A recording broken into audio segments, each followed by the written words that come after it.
Herkese merhaba. YouTube Çiçekli Mutfağım kanalına hoş geldiniz. Bugün sizler için şahane, muhteşem bir revani tarifi paylaştım. Hatta şimdiye dek yapılmış en lezzetli revani tarifi diyebilirim sizlere. Bu tarifi lütfen gönül rahatlığıyla deneyebilirsiniz. Hiç düşünmeden hemen şimdi şipşak hazırlayabilirsiniz. İyi ki de yapmışım, iyi ki de öğrenmişim bu şekilde diyeceksiniz. Bu arada eğer hala kanalıma abone değilseniz abone olmanızı, bildirim zilini açmanızı ve bu videoyu sonuna kadar izlemenizi önemli rica ederek hemen tarifime başlıyorum. Öncelikle şerbeti hazırlamam gerekiyor. Çünkü şerbetin soğuk olması gerekiyor. Bunun için bir tencereye toplamda 3,5 bardak toz şeker ve üstüne de toplamda 4 bardak su ilavesi yaptım. Bir miktar limon ilavesi yaptıktan sonra bu tencereyi hemen ocağa aldım. Hiç karıştırmanıza gerek yok. Kaynadıktan sonra altını kısın ve toplamda 10 dakika boyunca kaynaması yeterli olacaktır. Revani tatlısını ben limonlu yapacağım. Bu nedenle aşırı derecede lezzetli olacaktır. Hemen bir tane limonun aynen bu şekilde kabuklarını rendeledim ama lütfen rendeleme esnasında beyaz yerleri gelmesin. Aynen bu şekilde dikkatli bir şekilde rendeledim ve ardından da limonun suyunu sıktım.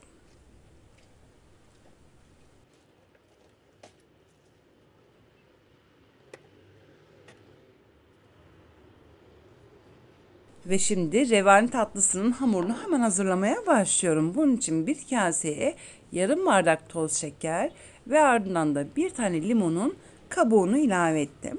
Ve toplamda her ikisini bir 30-40 saniye boyunca ellerimle iyice ovacağım. Bu işlem çok önemlidir.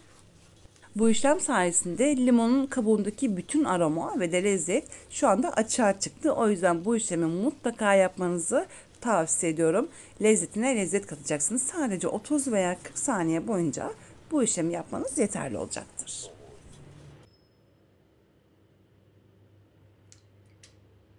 İşlemi sağladıktan sonra hemen ardından toplamda 4 tane yumurta ilavesi yaptım ve ortalama 1 dakika boyunca güzelce çırptım. Yumurtaları çırparken öncelikle düşük devirle başlıyorum. Ardından da devirin hızını arttırıyorum. Ortalama 30-40 saniye boyunca çırpmanız yeterli olacaktır. Bu işlem sayesinde tatlıyı yerken yumurta kokusu olmayacaktır. Beni hangi şehirden veya hangi ülkeden izliyorsunuz? Yorumlar kısmına yazarsanız çok mutlu olurum. Bu arada eğer hala kanalıma abone değilseniz abone olursanız ve bildirim zilini de açarsanız yine çok mutlu olurum. Şimdiden herkese teker teker teşekkür ederim. Çırpma işlemi bittikten sonra hemen bir tane limonun suyunu ilave ettim. Ardından da 2 bardak irmik ilavesi yaptım.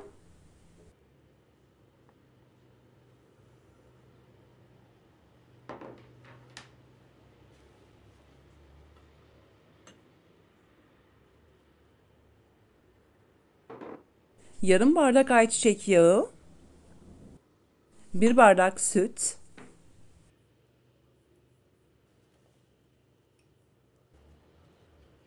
1 paket kabartma tozu, 1 paket vanilya ve ardından da toplamda 1 bardak un ilavesi yaptım.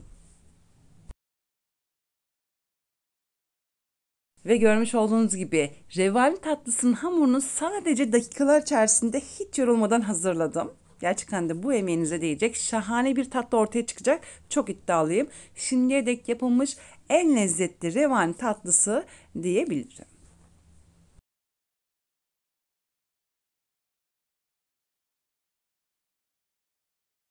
Kalıbı ayçiçek yağı ile bol miktarda yağladıktan sonra hemen hazırlamış olduğum hamuru kalıbın içerisine alıyorum. Revani tatlısının hamurunun kıvamında net bir şekilde gördünüz. Aynen bu şekilde olması gerekiyor. Zaten vermiş olduğum ölçüler tam ölçülerdir. Yine her zaman olduğu gibi açıklamalar kısmına bu malzemelerin bütün detaylarını tek tek yazacağım. Gönül rahatlığıyla bu tatlıyı deneyebilirsiniz. Şimdiye dek yapılmış dediğim gibi en lezzetli revani tatlısı tarifi diyebilirim. Kek hamurunun tamamını kalıba aldıktan sonra aynen bu şekilde zemine 3-4 defa sert bir şekilde vurdum.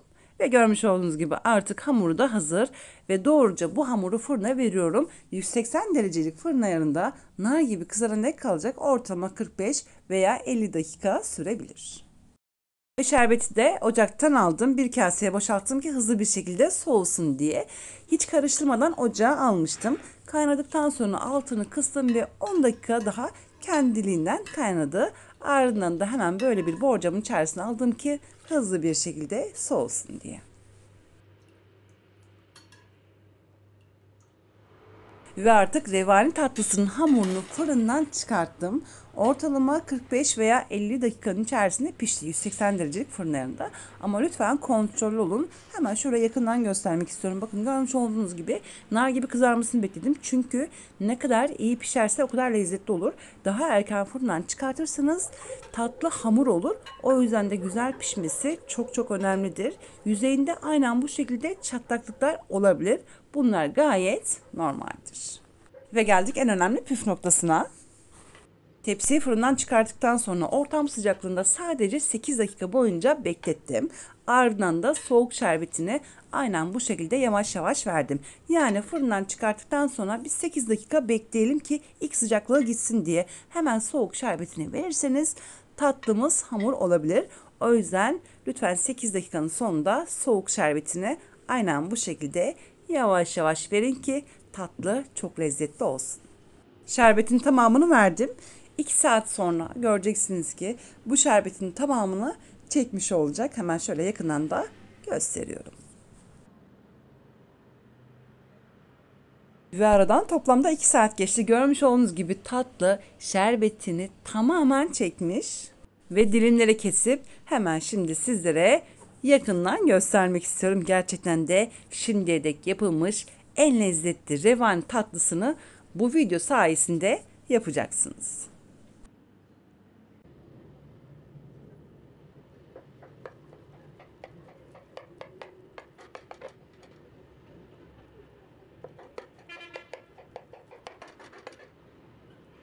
Görüntü zaten her şeyi anlatıyor. Görmüş olduğunuz gibi hemen bıçağı değdirdiğim anda kolaylıkla kesebiliyorum.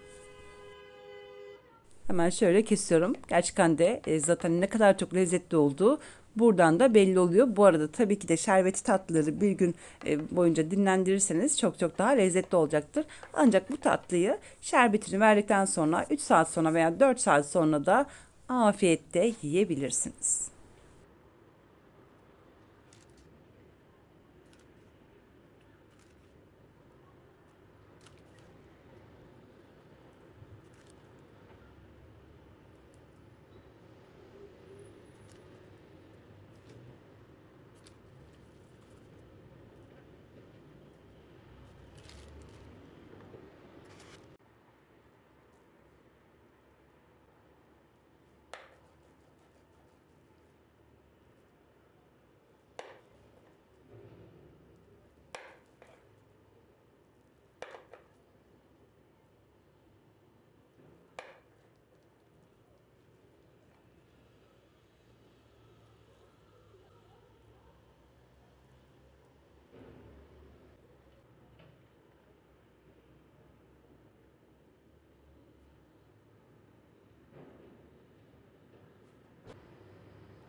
Sizden bir tane dilim alarak sizlere hemen detaylı bir şekilde göstermek istiyorum. Hem rengi hem dokusu hem de gerçekten de lezzeti 10 numara bir revani tatlısı tarifidir. Zaten görüntüde her şeyi ifade ediyor gönül rahatlığıyla. Aynen bu videoda olduğu gibi bu tatlıyı hiç düşünmeden yapabilirsiniz. İyi ki de yapmışım diyeceksiniz. Sizlere garantisini veriyorum.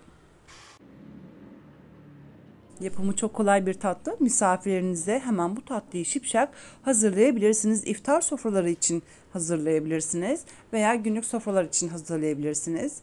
Yiyenler, tadanlar çok beğenecek. Hem yapımı çok basit hem de gerçekten de lezzetli, tam ölçülü bir revani tatlısı tarifidir.